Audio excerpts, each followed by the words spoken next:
আজকে আমি তোমাদের সাথে বাংলাদেশের রান্না শেয়ার করলাম। কাঁঠাল বিচি, পেঁয়াজ, মরিচ আর ভটভটি সব কিছু কেটে নিয়েছি। তেলটা গরম করে নিয়েছি কড়াইতে। এখন সব কিছু এটার মধ্যে দিয়ে সবজিগুলো দিয়ে ভেজে নেব ভালো করে। তারপরে ভাজার আগে এটা আমি পটল কোরমা বানাবো। তার জন্য পেঁয়াজ, রসুন আর বাদাম আর শস্য দিয়ে একদম ভালো করে বেটে নিয়ে আর আমি সব কিছু সবজিগুলো দিয়ে পাটাতে বেটে নিয়েছিলাম, তোমাদেরকে দেখাইতে ভুল গেছিলাম। এখন আমি পটল কোরমার জন্য সব মশলা রেডি করে নিয়েছি। আর এখানে এলাচি, দারচিনি সব কিছু তেজপাতা ফোড়ন দিয়ে দিয়েছি আর মশলাগুলো দিয়ে ভালো করে কষিয়ে নেব নাড়াচাড়া করে।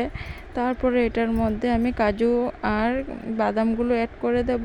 তারপর এটাকে কষিয়ে ভালো করে একদম এটার মধ্যে জল দিয়ে দেবো অল্প।